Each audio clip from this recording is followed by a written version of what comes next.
네, 오늘장 랭킹 5 시간입니다. 증권매는 오늘 시장에 어떤 키워드에 주목했을까요? 지금부터 자세한 이야기 풀어가 보도록 하겠습니다. 레몬리서치 김민수 대표와 함께 하시죠. 대표님, 어서 오십시오. 안녕하십니까. 안녕하세요. 자, 화면으로 먼저 오늘 주목하시고 계신 키워드 정리했는데요. 먼저 하나씩 열어보도록 하죠. 가장 아래쪽부터 열어볼게요. 5위입니다. 변동성 큰 시장의 배당 매력을 봐야 될까요? 5위는 경기 방어주입니다. 추락, 끝모를 추락입니다. 어디까지 내려갈지 단언할 수 없는 그룹주 일제히 하락하고 있는 쪽이 있는데요. 4위는 카카오 그룹주입니다. 정말 어찌하면 좋을까요? 실적 쇼크에 대한 우려 그리고 신작 공백에 대한 우려까지 불거진 이쪽 3위에 올랐는데요. 게임주고요. 2위입니다. 눈물의 기사 회생입니다. 지금 다시 한번 상한가 들어간 모습인데요. 보유자분들의 고민 깊어지실 것 같습니다. 신라젠 받고요. 가장 높은 자리에 있는 쪽 확인해 보실까요? 오늘 관련된 뉴스가 상당히 많이 나왔습니다.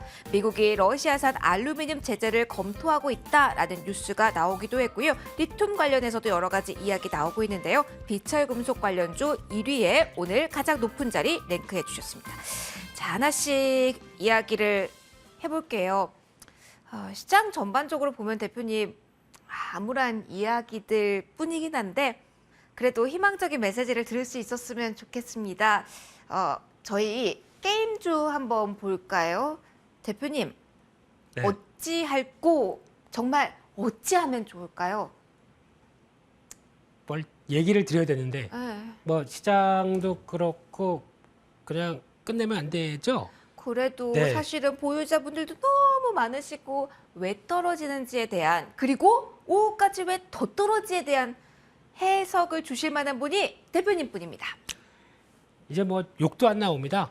그냥 기운이 없죠. 네, 멍하게 보다가 그냥 이렇게 내려오는 상황들. 근데 지금 게임주를 본다고 하더라도 갖다가 얘기 붙일 거 많죠. 뭐 지금 시점에서 네이버 카카오도 저렇게 속절없이 무너지는데 성장주라고 별일 있느냐라는 쪽에서 지금 게임주를 바라보는 쪽도 그냥 저희가 보통 그랬었죠. 한 PER 20배 이상은 가야 되는 거 아니야. 왜냐하면 게임주는 한번 히트하게 되면 거기서 나올 수 있는 앞으로의 성과를 그대로 반영할 수 있는 또 보통 게임주 하게 되면 저희가 얘기하는 영업이익률이죠. 네. 이게 보통 게임 하나 성공하기 시작하게 되면 물론 기존에 투입된 비용도 있었겠지만 그 단연간의 고생과 그 비용들을 한 방에 만회해서 이만큼 수익이 나는 이제 그런 쪽으로 알고 있었는데 중요한 건 그게 안 나옵니다. 새로운 게임이 히트해서 이만큼 나올 수 있는 게 안 나오고요. 네. 어제도 보다 보니까 글로벌 모바일 게임에서 그러니까 모바일 게임이라는 거는 저희가 보통 스마트폰으로 접속한 게임이죠. 이쪽에서 글로벌 게이머들이 얼마가 줄었냐면 1억 5천만 명이 줄었답니다.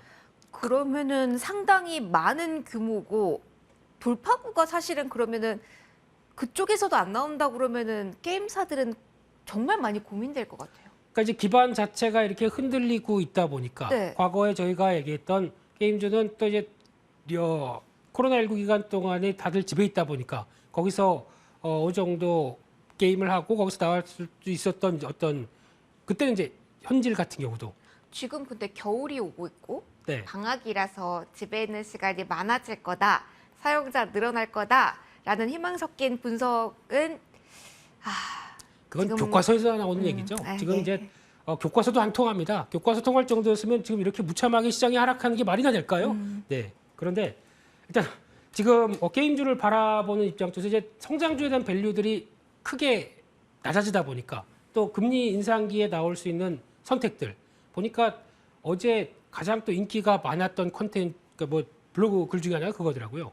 이럴 거면 주식 팔아서 차라리 CMA라고 그러죠. 네. 거기다 넣으면 한 5% 가까이 4.5% 정도 되는데 그러면 거기서 넣어놓고 일단 방어하는 게 맞지 않느냐라는 얘기가 나돌 정도로 지금 수익 그러니까 위험 자산에 대한 수익률은 노출돼서 리스크만 커 있는데 게다가 성장주 개념들의 종목들은 당연히 다른 선택지가 있으면 도망가야 되는 거 아니냐 뭐 이런 쪽의 반응들도 네. 지금 나오고 있다고 하게 되면 그만큼 위축의 심리는 거의 뭐 바스라질 지경이죠 지금요. 네, 이런 상황으로 돼 있는데 중요한 건 딴 거 없습니다. 지금 뭐 게임사들 대부분 특히 오늘 뭐 펄어비스 같은 경우는 아예 증권사가 악담을 했죠. 신작 공백이면 앞으로 모멘텀은 없다라는 말 아닙니까? 그렇죠. 원래 올해쯤 말쯤에, 네. 그러니까 지금 한 11월, 12월 이제 다 왔죠. 그때쯤에 뭔가 윤곽을 보여서 보여주려고 했던 게 이제 펄어비스 같은 경우도 대부분이 그거죠. 이번에 한 4월 달에 검은 사막 모바일을 중국에 오픈했는데 잘 안 됐습니다. 네, 맞아요. 그러면은 회사 입장 쪽에서는 이게 안 된 이유가 뭘까? 라는 쪽에서 안 된 이유가 있긴 있었어요. 네, 있긴 있었는데 뭐 그거는 나중에 말씀드리고요. 그러면 다음 게임에 대한 부담감이 커지죠. 네. 그러면 다음 게임을 더 잘 내기 위해서는 일단 좀 더 손을 많이 보고 어떤 뭐 전략적으로 디자인적으로도 다 더 손을 보겠다라는 입장이다 보니까 일정들이 다 딜레이가 됐습니다. 그러면 이제 연말쯤에는 뭐 나올 때가 됐는데 하는 대표적인 이제 붉은 사막이라든가 그리고 또뭐 도깨비 이런 것들도 다 내년으로 넘어갔죠. 네. 그러니까 지금 펄어비스만 그런 게 아니라 나머지 게임 회사들의 동향들이 다 그렇거든요. 그러면 그 사이에 인건비는 이만큼 올라와 있는데 이걸 가지고 신규 어떤 게임들이 나와서 그의 기대감과 또 거기서 이제 새로 런칭하다 보니까 나오는 이제 수익성들이 있겠죠. 네. 그게 받쳐주면서 이제 주가가 움직이게 되는데 그런 게 더 사라지다 보니까 나오는 현상들이 지금 흐름이 아닐까 생각되고 있고요. 네, 그렇게 되면은 결국엔 다른 거 없습니다. 엔터주도 마찬가지고 컨텐츠주도 마찬가지고 이런 게임주들도 저희가 히트하는 게 있어야 되겠죠. 히트에 대한 기대감이 남아있는 쪽만 공격하자. 그렇게 한정적으로밖에 볼 수 없을 것 같고요. 그런 차원이다 보니까 그러면 또 앞서 말씀드렸던 게 글로벌 게임 이용자 수가 확 줄어갑니다. 그렇게 되면은 그래도 전통적으로 내가 이 게임은 직접 이제 팩을 사죠. 네. 사게 되면은 되게 애장하게 됩니다. 그러니까 여러 카테고리가 있지만 게임 내에서도 인기가 있을 만한 모멘텀을 가진 콘솔 쪽 공략하는 쪽은 지금도 안정적인 발판을 가지고 있다. 네, 그래서 오늘 같은 경우 네오이즈가 네.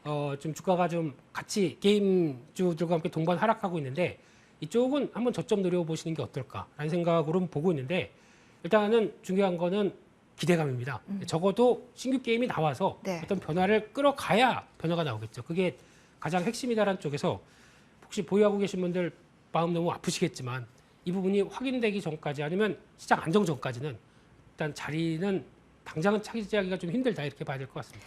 알겠습니다. 게임주에 대한 냉철한 판단 받아봤고요. 저희 다음 키워드로 이동해 보도록 하겠습니다. 많은 분들이 어제부터 계속 눈여겨보셨을 그 키워드 살펴보도록 할게요. 2위에 랭크가 되어 있고요. 정말 눈물의 기사 회생. 2년 넘었죠. 그러니까 29개월 정도 되죠. 대표님, 네. 오늘 다시 한번 지금 이 구간에 상한가 풀렸다가 다시 진입을 했습니다.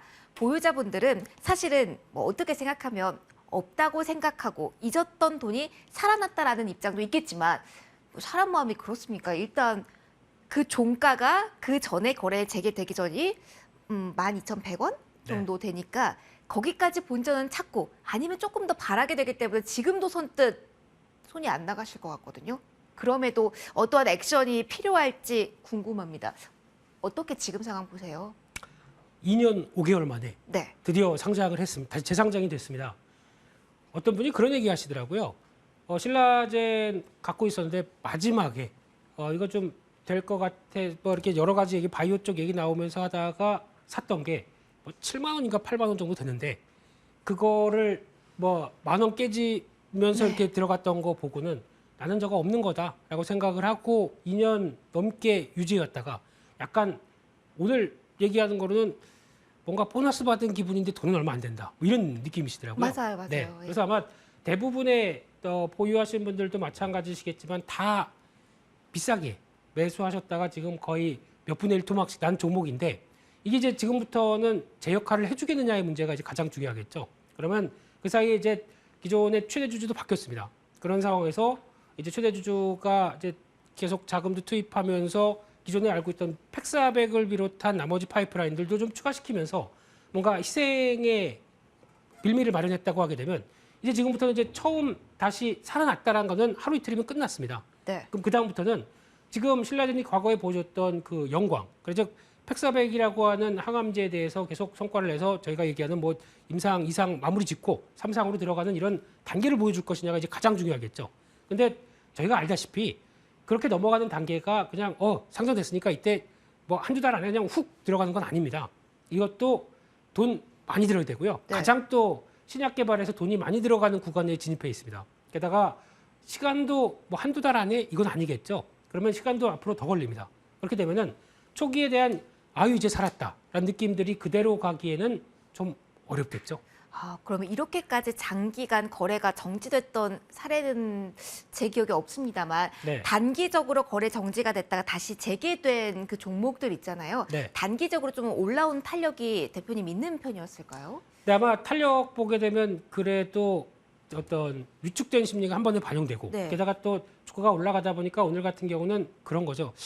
약간 시장이 약한데 센 종목 있으니까 좀 사볼까라고 했던 단기 매매 쪽도 많이 붙어 있겠죠. 그래서 거래도 붙고 있는 상황이고. 그렇죠. 예, 그래서 그런 정도가 어떤 아마 그런 마인드로 오늘 사셨다고 하게 되면 시장을 회피하려고 사신 거지 아신라제에 대한 가치가 앞으로 이만큼 올라갈 거라고 보신 분들은 거의 없을 겁니다. 그러면은 이런 흐름들이 약간 빠져나가기 시작하게 되면 또 흔들릴 수밖에 없거든요. 그렇기 때문에 신라젠을 지금부터 뭐 아주 긍정적인 장밋빛 전망으로 보기에는 아직은 해야 될 게 숙제가 많다라는 관점으로 보시면서 아마 그렇다고 또 여기서 조금 더 올라간다고 뭐 5만 원대 샀던 거 팔라고도 말씀 못 드려요. 어렵죠. 네, 근데 아마 추가 반등 쪽에서는 차라리 이제 그런 것도 방법인 것 같습니다. 좀 약간 줄이셨다가 또 다시 한번 잘못하게 되면 또 변동성이 커진 시점이니까 네. 다시 하락할 때를 또 노린다든가 하는 이런 전략적인 부분들 쪽으로 가져가시는 게 어떨까? 전반적인 바이오 섹터를 바라보는 투자자의 분위기도 신라젠 역시 영향을 받을 수밖에 없을까요? 그렇죠. 또 최근에 바이오주들도 신약 개발한다고 그래서 뭐 또 루머나 또 여러 가지 이슈 때문에 급락한 뭐 대표적인 뭐 알테오제지나 많았죠. 이런 거 뭐 예. 이렇게 아무 일 없다는데도 밀리는 이런 현상들도 보게 되면은 그러니까 지금 신라젠을 바이오 쪽에 들어가 있을 때 마음이 편한 건 아니죠. 네, 그런 쪽도 생각하시면서 대응하셨으면 좋겠습니다. 알겠습니다. 쉽지 않은 키워드인데요. 지금 장에서 어떤 반응 나오고 있는지 포인트들 좀 짚어봤습니다. 다음 키워드로 이동을 하도록 할게요. 판단이 조금 어렵습니다. 재료가 너무 많이 나오고 있어서요. 일단 가장 높은 자리에 올라와 있는 비철금속 관련주인데요. 대표님, 네, 러시아 관련해서 너무 많은 이야기가 나오고 있어서 네. 이렇게 원자재 쪽의 선물 가격을 예상하기도 그리고 연동된 종목의 흐름을 보기도 어려운데요. 일단은 뉴스 큰 걸 보면 미국이 러시아산 알루미늄 제재를 검토한다. 그런데 또 정상회담을 준비하고 있다. 뭐 이런 이야기들 나오고 있어요. 중심 저희 악재, 호재 어느 쪽에 좀 포커스를 맞추는 게 좋을까요? 뭐가 뭔지 이제 하나도 모르겠습니다. 제가 그 말입니다. 네. 누가 누구 편인지도 모르겠고요. 그러니까요. 예, 저희만 살아야 되는 이런 어떻게 하면 살 수 있을까요? 사고 싶다고요? 아니요. 예. 여기서 수익을 뭔가 아니면은 해지라도 괜찮은지 뭔가 솔루션이 필요해서 의지를 하게 되네요. 네, 일단 이슈가 많을 때는 일단 앞서 말씀하셨듯이 교과서적으로 한번 돌아가 보겠습니다. 이번에 교과서 괜찮나요? 네, 일단 그거라도 없으면은 저희가 보충학습도 못 하지 않습니까? 문제도 못 풀어요. 그럼 정석 한번 보도록 네. 하죠, 대표님. 정석을 보게 되면 원자재 가격이 오른다라고 하는 환경을 보게 되면 첫 번째가 일단 달러가 약세를 갈 때 나옵니다. 그렇죠? 네. 예, 달러 약세 구간이 많이 나오고요. 두 번째, 그리고 또 유동성이 시장에 풍부할 때 원자재 쪽에 대한 매수세가 좀 높아지죠. 세 번째, 경기가 괜찮을 걸로 보여질 때 이런 쪽에 대한 변화가 크죠. 대표적으로 닥터코퍼라고 그러지 않습니까? 네. 우리가 이제 대표적인 그 역할을 많이 했다라고 하는데 지금 환경 쪽에서 말씀드렸던 1, 2, 3 다 안 맞는데요. 너무 약간 수요에 취중한 정석지가 아닌가. 공급이 위축됐을 때는 정석이 어떻게 나옵니까? 날카로우신데요. 그랬습니까? 지금 두 번째 하려고 그랬었는데. 그럼 네. 바로 부탁드릴게요. 네, 그래서 공급 쪽은 일단 지금 그러면 공급 쪽이 과거처럼 원활하게 뭐 어떤 광산에서 쭉쭉 뽑아내면은 계속 또 원자재가 수요가 맞춰줄 수 있겠느냐? 공급도 문제가 돼 있어요. 지금 말씀하셨던 여러 가지 각종 글로벌 이권들이 있다 보니까 얘는 내 편이니까 이쪽으로는 주고 이쪽으로는 주면 안 되고 이런 상황들이 나오고 있는데 게다가 매장량 자체도 지금 상대적으로 많이 위축돼 있습니다. 새로운 신규 광산을 찾아서 거기서 여기 광산이 있으니까 여기서 이제 뭐 또 광물 뽑아내야지라고 하는데 못 뽑아내요. 왜냐하면은 ESG 투자라는 게 지금 화두죠. 글로벌 화두죠. 그런데 광산 쪽은 이산화탄소 발생부터 여러 가지 환경 위험이 큽니다. 정부가 허가를 안 해주겠죠, 잘. 또 글로벌 눈치를 보고 있고 그렇게 되면은 이게 인허가가 좀 줄어들다 보니까 광산에 대한 투자도 많이 약화됐습니다. 그러면은 공급도 많이 위축되는 꼴이겠죠. 그런 쪽에서 나오는 게 또 하나가 2차 전지 소재 쪽이죠. 그러다 보니까 지금 뭐 니켈, 리튬 이런 거는 가격이 계속 올라가는 현상들이 여기서 나오는 부분들이죠. 게다가 중국권 이제 쓰지 말랍니다. 네. 그러면 이걸 찾아서 또 국내 업체들은 광산 찾아 산만리, 글로벌 업체들이 다 퍼져서 이제 그쪽을 준비하려고 하겠죠. 그럼 이런 역할을 하는 데가 어디냐라고 봤을 때 첫 번째는 포스코 홀딩스, 산하에 있는 계열사들이 얼마나 많습니까? 많죠. 그러니까 포스코 인터나 포스코 엠텍은 약간 좀 그렇긴 한다고 하더라도 오늘 근데 유난히 오후에 튀더라고요.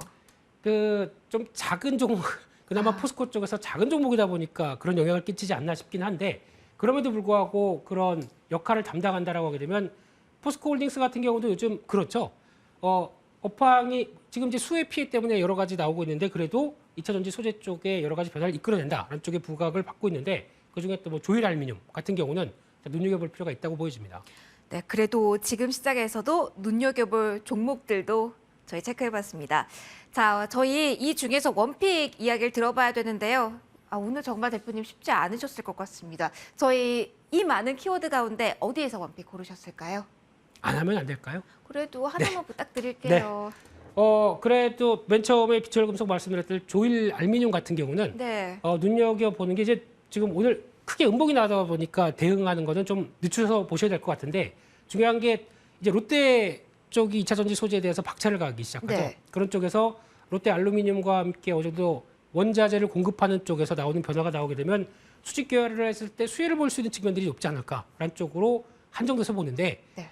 주가는 또 실적은 또 떨어지는 건 아니거든요. 근데 이런 모멘텀 따라 움직이다 보니까 조금 약했을 때 한번 눈길을 가고 대응할 수 있지 않나라는 쪽에서 2,400원대 밑에서 지금 가격도 벌써 내려왔네요. 네, 그 조금 더 밑에서 기다려도 될까요? 네, 좀 기다리시면서 대응하는 게 좋을 것 같고요. 목표가는 그냥 뭐 3,000원대, 손절가는 2,000원대 말씀드렸는데 지금은 이런 작은 종목 얘기할 때가 아닌 것 같긴 합니다만 네, 시장의 안정을 먼저 빌면서 네. 들어가겠습니다. 그러면 시장이 안정된 다음에 이슈를 안고 있으니 접근해보자. 이렇게 정리를 하도록 할게요. 알겠죠, 감사합니다. 대표님? 네네. 지금까지 레모니서치 김민수 대표와 함께 진행해봤습니다. 인사드릴게요. 고맙습니다. 감사합니다.